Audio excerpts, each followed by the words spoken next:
당신과 세계의 과거, 현재, 미래를 보는 창 워킹 바이블 TV 송명도 목사입니다. 워킹 바이블 연구소는 목회자들과 성도들의 필요를 공급하고 세워갑니다. 구독, 좋아요를 누르시면 새 영상을 쉽게 볼 수 있고 모두 무료임을 알려드립니다. 성경 문화 비유에 나타난 진짜 돈과 가짜 돈, 화폐와 금과 은,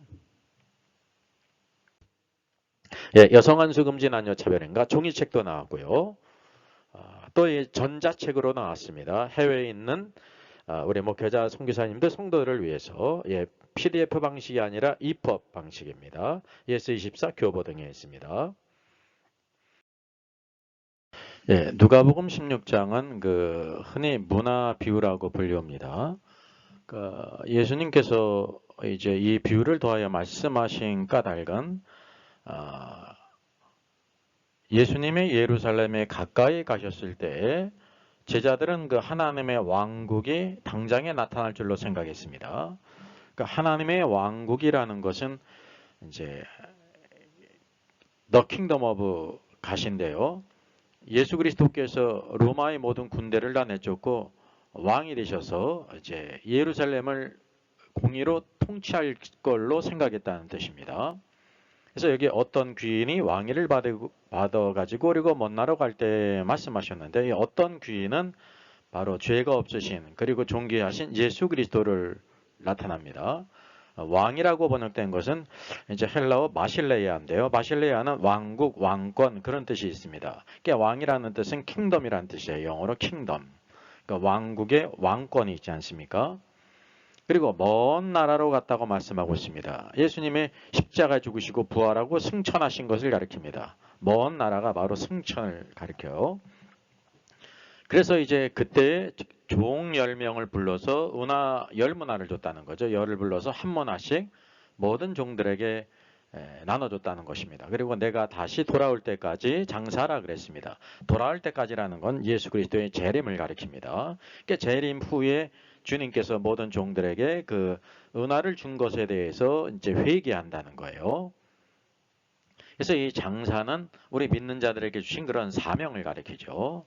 땅 끝까지 복음을 증거해야 되고 우리가 예수 그리스도의 증인이 되어야 되고 우리가 그리스도의 신부로서 충성된 종으로서 예수 그리스도를 닮아가는 사람, 하나님의 형상을 이루는 사람, 제자로서의 삶을 살아가야 될 것을 말씀하신 것입니다. 그래서 15절에 귀인이 왕위를 받아가지고 돌아왔습니다. 주님의 재림을 가리킵니다. 그 은화를 준 종이 어떻게 장사했는지를 알아보자고자 했죠.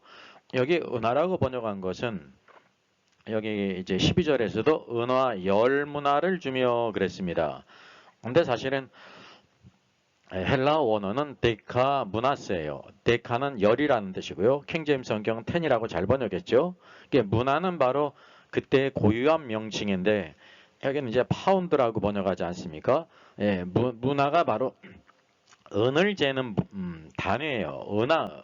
그래서 은화라고 이렇게 이제 의역을 했는데 잘못된 의역은 아니죠. 왜냐하면 문화가 동이든지 금이 아니라 은이라는 것을 이렇게 설명해 준 것입니다. 그래서 오늘 중요한 것은 이 문화는 은으로 된 동전을 가리킵니다. 그래서 문화는 은을 가리킵니다. 이제 예수님께서 이제 어떤 귀인이 10명의 종들을 부르지 않습니까? 한 문화씩 모두 다 주었다는 사실입니다. 문화는 이와 같이 은으로 만든 동전입니다. 그래서 한 문화는 100드라크마하고 60분의 1달란트예요. 우리가 잘 아는 단위로 한다고 하면 한 데나리온 있지 않습니까? 이 데나리온은 이제 세금을 가이사 시저에게 바쳐야 옳습니까? 바치지 말아야 합니까? 할 때 예수님께서 데나리온 하나를 가져오라 그랬잖아요. 거기에 누구의 형상, 누구의 그 형상, 그림이 그려져 있느냐? 시저, 가이사입니다. 그러게 될 때 가이사의 것은 가이사에게 바치고 하나님의 것은 하나님께 바치라 라고 말씀하셨습니다. 여기 한 데나리온은 그 당시 장정이 아침부터 저녁까지 일을 하면 하루 품삯으로 받는 품삯이에요. 그러니까 오늘로 환산한다고 하면 지금 뭐 최저임금이 막 9,600원 되지 않습니까? 1만 원으로 따져가지고 8시간 일한다고 하면 약 8만 원에 해당되는 돈이라는 사실이죠. 그래서 한 문화, 은화 한 문화는 200데나리온에 해당되거든요. 그에 따라서 요거는 물질적으로도 약 1,600만 원 되는 그러한 큰 돈이라는 것입니다. 그래서 예수 그리스도를 믿는 모든 성도들에게, 종들에게 동일하게 한 문화씩 다 주었다는 것을 우리에게 보여주고 있습니다. 오늘의 말씀의 초점은 바로 뭐냐면 왜 이 성경에서는 은이라고, 은화, 문화라고 말씀하고 있는가라는 관점이에요.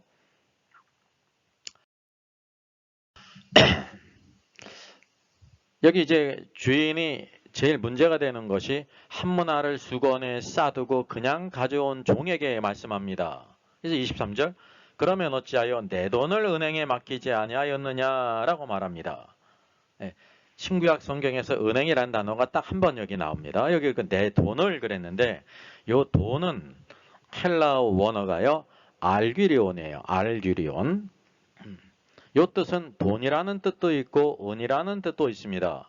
그래서 개역개정이 내 돈을이라고 번역된 것은 잘못된 번역이 아닙니다. 합당한 번역이라는 거죠. 근데 중요한 것은 이 돈이 문화, 은화를 가리키기 때문에 은으로 만든 돈인데 이거를 또 어떻게 번역할 수 있냐면 내 은을 은행에 맡기지 아니하였느냐?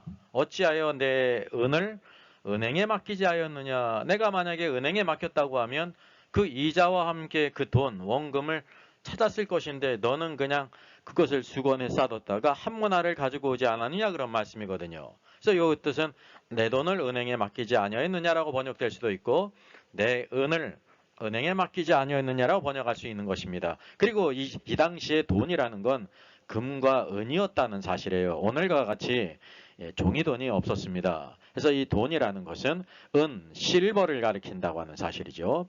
여러분 남미의 아르헨티나가 은이 많다라는 뜻입니다. 은이 얼마나 많았으면 나라 이름이 아르헨티나예요. 아르헨티나. 예. 여기 헬라어 원어하고 어근이 pit지 않습니까? 은이라는 것이 알귀리온이에요. 알귀리온, 아르헨티나. 은이 풍부한 그런 뜻입니다. 그러니까 오늘날 우리들은 화폐를 돈으로 생각해요. 이게 종이돈, 원화든지 달러든지 뭐 파운드든지 뭐 위안화든지 엔화든지 다 종이 나라들마다 종이돈이 있지 않습니까? 이게 이제 커런시인데요. 통화. 종이돈이 통화로서 쓰이고 있다고 하는 거죠. 그래서 오늘날 이것이 뜻이 이렇게 역사적으로 바뀌었기 때문에 오류가 생길 수 있다는 사실이죠. 적어도 이제 닉슨 대통령이 금태환을 중지하기 전까지는 그 당시의 모든 달러도 다 금으로 이렇게 바꿀 수 있었습니다. 1달러라는 것은 1달러만큼의 금을 바꿀 수 있는 권리를 의미했다는 거죠. 하나의 보관증이었다는 사실입니다. 그러니까 이 말씀을 보면서 오늘날과 같이 내 돈을 하게 될 때 종이돈, 화폐를 생각하면 안 된다는 것입니다. 원래 돈은 은과 금이라는 사실이죠. 그래서 이 성경에서 헬라도 그렇고 로마 시대도 그렇고 유대인들도 그렇고 전 시대에 걸쳐서 돈에 대한 관념은 금과 은이었다는 것입니다. 동서고금을 막론하고 다 이것이 인류가 은을 돈으로 생각했다는 거예요. 중국도 마찬가지고. 고대로부터 중세, 근대, 현대, 전시대, 오늘날에 이르기까지 모든 국가에서 이제 금과 은을 돈으로 사용했는데 그 위에 화폐로 바꾸면서 근본의 죄를 없애버렸기 때문에 이제 오늘날의 화폐는 신용만 부여한 그런 종이에 불과하다는 사실이죠. 그리고 이제 오늘날의 돈은 인쇄기로 찍어내지 않습니까? 이 종이돈은 양적 완화라고 그래가지고 코로나 이 시국에 미국을 비롯해서 모든 나라가 다 양적 완화를 하지 않습니까? 그냥 인쇄기로 돈을 찍어냈단 말이죠. 그러면 결국은 인플레가 발생하지 않습니까? 지금 인플레가 발생했기 때문에 미국이 인플레를 잡기 위해서 금리를 올리고 금리를 올라가니까 우리나라 금리도 올라가서 따라서 많은 여러 가지 어려움이 생기지 않습니까? 그래서 이 종이돈이라는 것은 결국 영으로 수렴하는 것이 경제학의 법칙입니다. 원래 인류가 생각했던 돈, 하나님께서 우리에게 돈으로 쓰라고 주신 것은 금과 은이었다는 사실이에요. 그래서 이 종이돈 화폐는 사람이 금본위죄를 포기함으로써 탐욕이죠. 왜냐하면 계속해서 많은 재화가 필요하니까 인쇄기로 찍어냈단 말이죠. 양적 완화를 해가지고 결국은 0으로 수렴하게 되어 있습니다. 결국 이거는 사람이 만든 모든 화폐는 역사적으로 다 0으로 수렴해가지고 다 실패를 했어요. 그리고 결국 금과 은본위제로 돌아갈 수밖에 없다는 것입니다. 금본위제라는 것은 결국 금과 은은 하나와 같다는 사실을 우리가 알 필요가 있습니다. 그래서 진짜 돈은 바로 무엇이냐면 인류가 전 시대에 걸쳐서 고대로부터 진짜 돈으로 생각하는 것은 금과 은이라는 사실입니다. 예? 중국을 움직인 것도 다 은이지 않습니까? 모든 돈들이. 서양도 마찬가지고요. 로마 시대도 마찬가지고 은과 금이에요. 이거 하나님께서 만드신 것입니다. 사람이 만든 것은 화폐죠. 네, 오늘 성경에 나오는 문화는 은으로 만든 돈입니다. 은화입니다. 자, 그래서 우리가 금과 은이 진정한 돈이고요. 종이돈은 화폐, 커런시라는 것을 구별할 필요가 있습니다. 그러면 이것은 어떤 특징이 있는가를 살펴보겠습니다. 금과 은은 익스체인지, 교환이 가능하지 않습니까? 그리고 종이돈도 교환이 가능해요. 동일한 성격을 가지고 있어요. 또 둘째는 어카운트, 계산 단위가 있어요. 그죠? 계산을 할 수가 있지 않습니까? 종이돈도 마찬가지죠. 이게 동일한 성질을 가지고 있습니다. 셋째는 포터블, 휴대성이 있습니다. 금과 은은 휴대하기 편리지 않습니까? 뭐 쌀을 갖고 다니든지 뭐 물물 교환을 하면 힘든데 바로 종이돈도 포터블 휴대성이 있습니다. 그리고 넷째는 듀러블, 내구성이 있어야 되는 것이 금과 은 내구성이 있지 않습니까? 종이돈도 일정한 내구성을 가지고 있습니다. 물론 금과 은보다는 못하죠. 디비저블, 분할성이 있습니다. 이렇게 나뉘어져서 쓰여진다는 것입니다. 금과 은이 나뉘어진다고 가치가 없어지지 않지 않습니까? 돈도 마찬가지죠. 단위대로 분할성이 있지 않습니까? 그리고 또 펀저블, 대체성이 있어요. 그게 어디를 가서 쓰든지 쓸 수가 있죠. 금과 은은 뭐 유럽이든지 아프리카든지 아시아든지 미국이든지 남미든지 호주든지 어디를 가든지 다 쓸 수가 있다는 것입니다. 종이돈도 이런 펀저블한 기능이 있는데 사실은 기축통화만 쓰는 거지 우리나라 돈을 갖다가 아프리카 가서 쓴다고 하면 러시아 가서 쓴다고 하면 쓸 수가 없습니다. 심지어 우리나라 돈이 많을지라도 이렇게 삼성이나 현대 이런 기업들이 달러를 벌어들지 않으면 그 달러를 가지고 기름을 산다든지 이런 원자재를 사올 수 있다는 거예요. 원화를 가지고 세계에 있는 모든 물건을 살 수가 없다는 거죠. 그러니까 일정한 종이돈은 기축통화 외에는 쓰지 못한다는 사실을 우리가 알 필요가 있습니다. 일종의 지역화폐에 불과한 것입니다. 그리고 금과 은은 리미티드, 제한성이 있습니다. 금과 은은 매장되어 있는 것이 일정한 것이 매장되어 있어요. 사람이 금과 은을 만들 수가 없죠. 그런데 이 종이돈이라는 것은 무한 인쇄가 가능합니다. 달러도 그렇고 엔화도 그렇고 원화도 그렇고 위안화도 그렇고 파운드화도 그렇고요. 세계 모든 나라 이 커런시 화폐는 무한 인쇄가 가능하다는 사실입니다. 이것이 중요한 차이입니다. 이거는 자연히 무엇과 관계 있냐면 금과 은은 valuable, 내재 가치가 있습니다. 금과 은이 그것이 실제적인 내재 가치를 가지고 있어요. 그래가지고 고대 금이든지 뭐 우리나라 금이든지 일본 금이든지 아프리카의 토인들이 이렇게 채취한 금이든지 어디를 가든지 다 내재 가치가 있다는 사실이에요. 근데 이 화폐는 종이기 때문에 거기에는 단지 이렇게 국가에서 신용을 부여한 것입니다. 그러나 그 돈 자체는 종이짝에 불과하다는 사실이죠. 그 돈 자체는 가치가 없는 거예요. 거기에 신용을 부여해서 우리가 쓸 뿐이죠. 그래서 이 신용이라는 것은 언젠가는 계속 인쇄기를 돌려서 찍어낸 것이기 때문에 양적 완화가 돼가지고 결국은 0으로 수렴할 수밖에 없다는 사실이죠.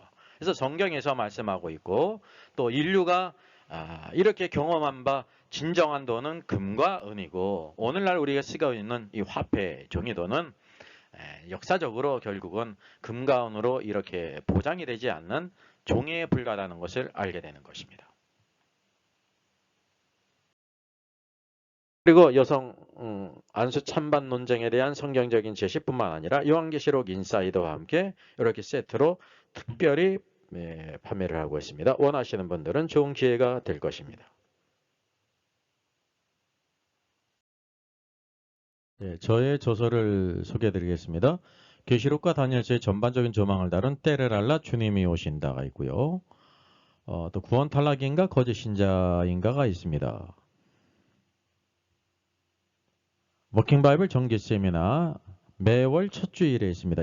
다음 달은 5월 5일에 있습니다. 신청자 같이 참석할 수 있습니다.